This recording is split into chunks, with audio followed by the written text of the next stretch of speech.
పెదకాకాని పెడతారు మీరు. దాని పేరే పెదకాకాని. పెదకాకాని అన్న పేరు ఎందుకు వచ్చిందో తెలుసా అండి? దానికి పెదకాకాని కాదు, దాని పేరు కాకాని. కాకాని అని పేరు రావడానికి ఒక పెద్ద కథ చెప్తారు, ఒక పెద్ద విషయం ఉంది, స్థల పురాణం.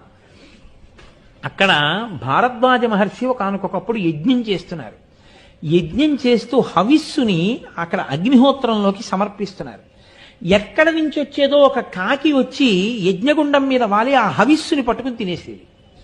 ఎన్ని మాటలు తరిగినా వెళ్ళేది కాదు. మీకు ఇప్పటికీ దేవాలయంలో కనపడుతుంది, ఆ కాకి ఉన్నటువంటి మంటపం కనపడుతుంది, బొమ్మలేసి ఉంటాయి. అది చూసి భారద్వాజ మహర్షి మిగిలిన ఋషులతో కాకి తినేస్తోంది, కాకి ముట్టుకోకూడదు కదా, ఈ కాకి ఎక్కడి నుంచి వచ్చిందని అడిగారు. అప్పుడు ఆ కాకి మనుష్య భాషలో మాట్లాడింది, నేను ఒక ఋషిశాపం చేత ఇటువంటి కాకస్వరూపాన్ని పొందాను. నువ్వు ఈ యజ్ఞం చేస్తే ఎంత ఫలితం వస్తుందో దీనికి 1000 రెట్లు ఫలితం రావాలంటే నువ్వు మణులతో కూడినటువంటి జలములతో, నదీ జలములతో, సముద్ర జలాలతో నన్ను అభిషేకించు. అభిషేకిస్తే నా స్వస్వరూపాన్ని పొందుతాను, నీకు గొప్ప ఫలితం వస్తుందని. అప్పుడు ఆయన అలా అభిషేకించారు. అక్కడ అభిషేకిస్తే కావు కావు అంటూ తిరిగినటువంటి కాకి స్వస్వరూపాన్ని పొంది వెళ్ళింది. ఆ ఫలితాన్ని భారద్వాజ మహర్షికి ఇచ్చి. కాబట్టి కా కా కా అంటూ ఎప్పుడు కాకి తిరిగిన క్షేత్రం కాబట్టి దానికి కాకాని కాకాని కాకా కాకా అనేది కాకా కాకా అనేది కాకాని కాకాని.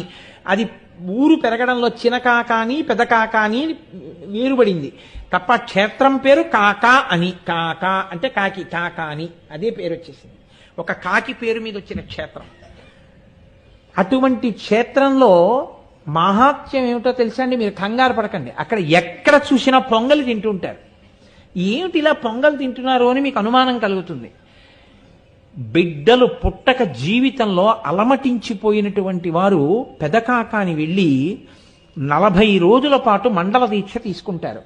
తీసుకుని అక్కడ ఒక రావి చెట్టు, వేప చెట్టు కలిసిపోయి ఉంటాయి. ఈశాన్య దిక్కున సుబ్రహ్మణ్యుడు ఉంటాడు, అద్భుతమైనటువంటి స్వామి.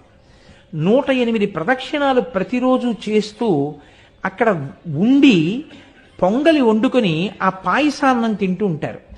అలా మండల దీక్ష చేసినటువంటి వాళ్ళు ఎందరో సంతానాన్ని పొందినటువంటి వాళ్ళ విశేషాలు అక్కడ మనకి క్షేత్రంలో ఉన్న వాళ్ళు చెప్తారు.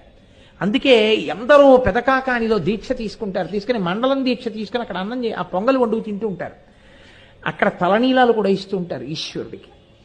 అంత గొప్ప క్షేత్రం. మీరు ఆ పెదకాకాని వెళ్ళినప్పుడు ఆ శివలింగం యొక్క వైభవం, ఆ అమ్మవారు, ఆ సుబ్రహ్మణ్యుడు చూసి తీరాలి. అంత గొప్ప క్షేత్రం పెదకాకాని.